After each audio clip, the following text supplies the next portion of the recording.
అమ్మవారి యొక్క 115వ నామం 116వ నామం.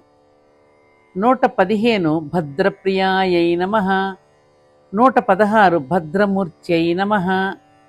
అందుకే భద్రప్రియ భద్రమూర్తి అని మనం చదువుతాం.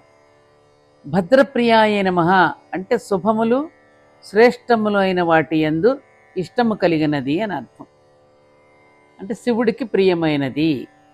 భద్ర అనే పదానికి చాలా అర్థాలు ఉన్నప్పటికీ కూడా ప్రస్తుతం భద్రుడు శుభము శ్రేష్టము, వీరభద్రుడు శివుడు, ఒక జాతి ఏనుగు అనే అర్థాలు మాత్రం చెప్పుకుంటే సముచితంగా ఉంటుంది. భద్ర అని ఒక ఏనుగు ఉంది కదా. అంటే సదాచార ప్రవర్తనాదులు గల వారికి ఇక్కడే బాగా అర్థం చేసుకోవాలి. సదాచారం అంటే మంచి ఆచారం, మంచి ప్రవర్తన కలిగినటువంటి వారికి శుభములు చేకూర్చువాడు భద్రుడు. భద్రుడు అంటే ఎవరు? మళ్ళీ శివుడే. శుభమే శివుడు కాబట్టి శుభములు చేకూర్చువాడు. శివకు ముందున్న స్థితి భద్ర, దీనికి ముందున్న స్థితి వీరభద్ర. అహంకారంతో చేసిన దక్షయజ్ఞాన్ని వీరభద్రునిగా ధ్వంసం చేసి భద్రునిగా సంప్రదాయానికి సత్ప్రవర్తనకు రక్షణ చేకూర్చి శివుడిగా మంగళకరుడయ్యాడు. అది భద్రప్రియ అనే నామానికి అదే అర్థం. భద్రమూర్తి అంటే అక్కడ అర్థం ఏమిటి?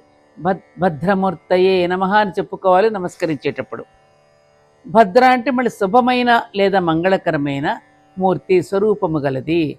అంటే భద్రత్వం అయ్యవారైతే మూర్తిత్వం అమ్మవారు. ఎప్పుడు ఇంతే.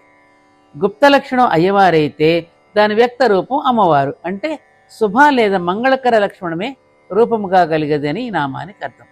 భద్రప్రియ భద్రమూర్తి అనే నామానికి ఇది అర్థం. అమ్మవారి యొక్క ఆలయంలో ప్రవేశించినప్పుడు అర్ధమండపంలో నిలబడి ముందుగా గంట మ్రోగించి అమ్మకు నమస్కరిస్తాం.